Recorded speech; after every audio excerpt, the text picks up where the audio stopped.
Aitäh. Majanduslanguse puhul te olete öelnud, et numbrid on valed, et inflatsioon on väiksem ja majanduskasvu on alahinnatud, et vähemalt rahvastikukriisi puhul te tunnistate numbreid. Aga kuna me teame, et vaatamata sellele numbrimaagiale, et on küll lastetoetusi ja peretoetusi on jagatud, aga ei ole ju tulemusi. Ja perepoliitikal on väga oluline roll igas valdkonnas. See mõjutab nii julgeolekut kui ka kõike seda, mis järgneb. Kas valitsus on võtnud nüüd täiendavaid meetmeid, sest tulemust ei ole? Laste sündivus on järjest kahaneva. Kas on tehtud nüüd uusi eesmärke või kas on seatud ja millised need on? Aitäh. Jah, aitäh, härra eesistuja. No Kristen Michal, mis te räägite mullusest lumest? Kas aastal 2019-2020 oli drooni teema, väga kuum teema? Droonid lendasid lennujaamade kohal ja õhupallid lendasid lennujaamade kohal. No ei olnud ju midagi taolist. Ja kes hakkas piiri ehitama? Aga seesama valitsus, millesse EKRE kuulus, hakkas piiri ehitama, tegi seda odavamalt ja ehitas 10 kilomeetrite kaupa välja. Erinevalt teist, kes te korruptiivselt ilmselt kavatsesite oma sõpradele ja sugulastele selle piiri ehitamise raames rahasid jagada, aga piiri tegelikult mitte ehitada, aga teha igasuguseid hankeid, droonihankeid ja mingisuguseid kaamerahankeid ja ma ei tea veel mis hankeid. Me teame, mismoodi teie asjaajamine käib. Tuletage ikkagi meelde, kui me nüüd läheme ajalukku tagasi, tuletage oma valgeid kampsoneid ja kilekoti afääre meelde. Ja tuletame meelde seda, kuidas te praegu meretuuleparkidele ja maatuuleparkidele üritate miljardeid ja miljardeid uhada. Seal on kõik teie sõbrad ja sugulased, kes on reaalsed kasusaajad. Täpselt sama kehtib selle sama kaitsetööstuspargi kohta. Ma vaatasin, kes need kasusaajad on. Need on kõik teiega seotud inimesed. Need on kõik Reformierakonnaga seotud inimesed. See on ju korruptsioon, kulla inimene. Ja tulla meile rääkima siin midagi, et me kahjustame Eesti julgeolekut sellega, et me ehitasime välja piiri odavamalt, nagu te ka ise ütlesite selles tsitaadis. No see on ju loll jutt lihtsalt eesti keeles öeldes. Aga tuleme selle rutejutu juurde tagasi, millest te osavalt kõrvale põiklesite meie süüdistamisega, alusetu süüdistamisega. Tuleme selle Rutte juurde tagasi. Ajakirjanduses on läbi käinud ka väide, et Rutte oli teie peale häält tõstnud. Ja häält tõstnud just nimelt sel samal põhjusel, et tema ei näe, et see artikkel 4 käivitamine oleks praegu piisavalt põhjendatud.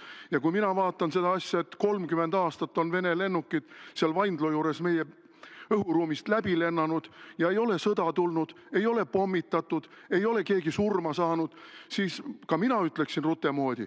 Aga miks praegu on vaja selles olukorras, kus sõda käib ja NATO-Vene konflikt on täiesti reaalne ja õhus, omalt poolt lükata Eestit sõtta? Kas te annate endale aru, et te vastutate terve Eesti rahva eest? Te vastutate elude eest, te vastutate purustuste eest. Kas te annate sellest endale aru või on teil ainult üks mõte? Mart Helme, mul on nüüd teile väga konkreetne ettepanek, et see küsimus lõpeb, sellepärast et küsimus...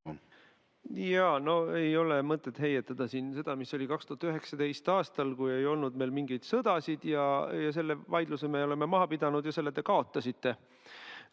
Sest et te lihtsalt bluffite ja valetate, mida see uudis tegelikult rääkis. Ärme takerdu sinna. Ma tegelikult tahaks ikkagi aru saada nüüd sellest, et mis siis räägiti selle artikkel 4 kohta, sest et Fox Newsi uudis ütleb niimoodi, et üks Ameerika välisministeeriumi kõrge ametnik leiab, et sellised artikli 4 käivitamised võivad eskaleerida otsese sõjalise konfliktini Venemaaga ja seda nemad ei taha, nii on kirjas. Siis ütleb meile endine NATO abipeasekretär, üks leedukas Giedriminas Jeglinskas selles loos, et kui me iga natukese aja tagant käivitame artikkel 4, siis see nii-öelda lahjendab või devalveerib seda, sest et pärast käivitamist, mis juhtub, mitte midagi ei juhtu.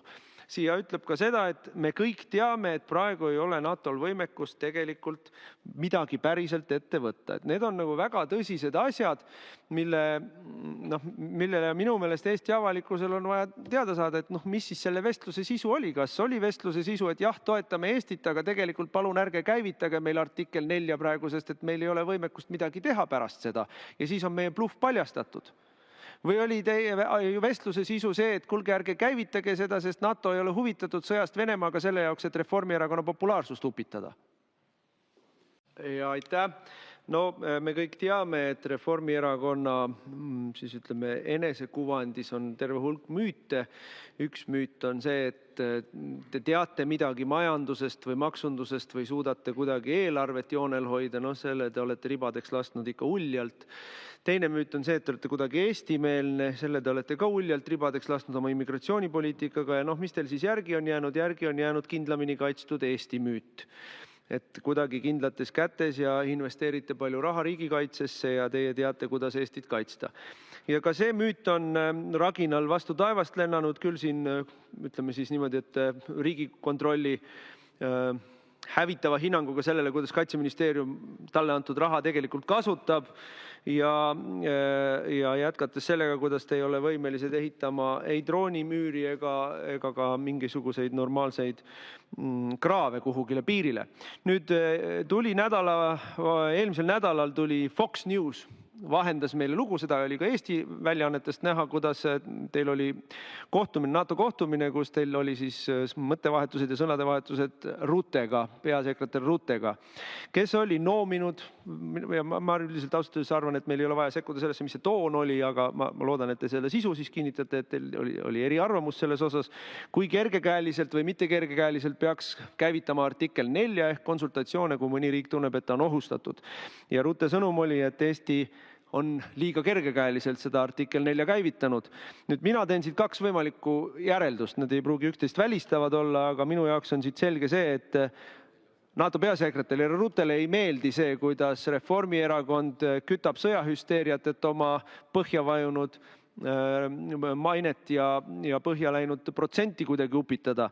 Või teine variant on see, et NATO peasekretärile ei meeldi, et Eesti käivitab artikkel 4, sest et kui me seda teeme, siis saab avalikuks bluff, et NATO tegelikult ei ole võimeline meid kaitsma. Minu meelest teil oleks vaja anda Eesti avalikkusele selgitust, mis seal toimus ja mida räägiti. Aitäh, härra